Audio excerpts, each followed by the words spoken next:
Hey, what's up guys? Welcome back to another video in the Kotlin series. In this video I'll be teaching you about type inference.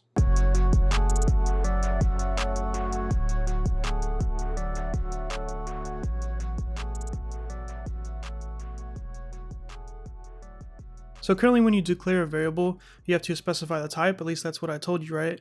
So if I do var favorite food string is equal to tacos, that's a variable that stores a string, and then we give it an initial value of a string. But what you can actually do is remove the type if you give it an initial value.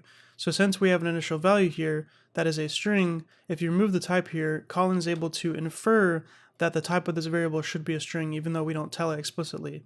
So now if we do something like favorite food is equal to 21, which is a integer or a number, that's going to be invalid because the type of the variable was inferred as a string when we created it. So now that we're trying to reassign it to a different type, that is no longer valid, okay?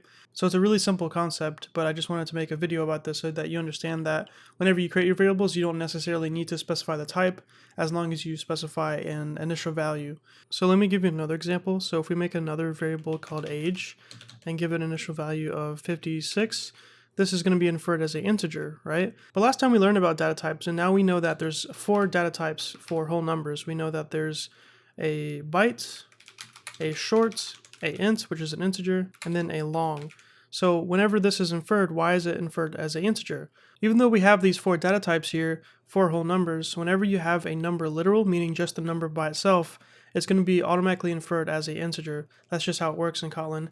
Same thing for a decimal point number. So if I do var pi is equal to 3.14, this is going to be automatically inferred as a double. This part here, the floating point literal, is going to be a double automatically. But as we saw last time, if you want to make sure that it's interpreted as a float instead of a double, we can put f behind it. For this one here, it's going to be interpreted as an int, but if you want it to be a long, you can put an L on the end. That will make it so that it's interpreted as a long when it creates the variable and infers the type.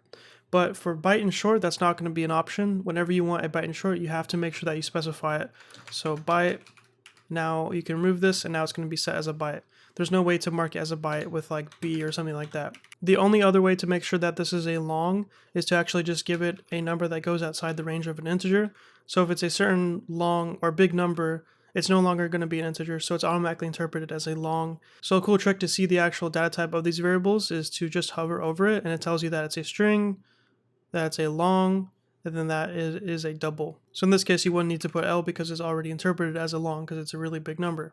So the last thing I want to make clear to you guys is that whenever you have a variable that is using type inference, you need to make sure that you give an initial value like I told you, because obviously if it doesn't have an initial value, there's nothing to infer. So if I was to do something like var pizza and I just go to the next line, that's not valid because pizza does not have an initial value, and it also does not have a data type, so the compiler does not really know what to do with it. So your options are give it a value or give it a data type. So in this case we gave it a data type, but we can also give it a value, whatever you want to do.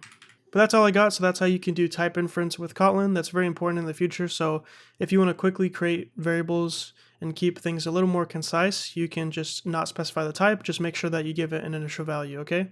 And also make sure that when you have literals, like number literals, such as this number here or this number here, most of the time they're going to be interpreted as a int and a double. So you just need to be aware of that and you're good to go, okay? Thank you for watching. Alright, so that's it for this video. Thanks for watching. In the description below, I'll leave a link to the code for this episode so you can check it out. You can bookmark it, come back to it later. If you forget any concepts or you just want to review the concepts I taught in this video, I'll mark everything up with comments so you can come back and read the code without having to rewatch the video, although your reviews are greatly appreciated. So yeah, I'll leave a link for that in the description below, so make sure to check it out. And another thing is I'll leave a link to our Discord server. It's a big community for programmers, so you can ask for help on your programming projects if you're stuck on something, or maybe you can get some new friends. If you don't have any friends, there's lots of people here. It's growing really fast. You can find lots of people who are passionate about the same things as you. For example, if you like Minecraft Spigot development, you can find lots of people who like that. If you like C++, if you like Java, if you like web development, it's a really, really big programming community. So feel free to join. There's a link for that in the description below. And the last thing I want to tell you is that if you want to support this channel, you can click the join button below this video, and you can join this channel as a member for as low as 99 cents a month, and you can cancel at any time. You get some cool perks like early access to all of my new videos, a cool rank on my Discord server like you see right here on the side, YouTube members, and also you get to see yourself on the screen like you see right now. So if that sounds cool to you, feel free to join. If you don't want to, that's fine. If you can't, that's okay too. I really just appreciate you watching the video anyway. And thank you. Thanks a lot. And that's it. So if you like this video, leave a like. If you want to see more, subscribe. And peace.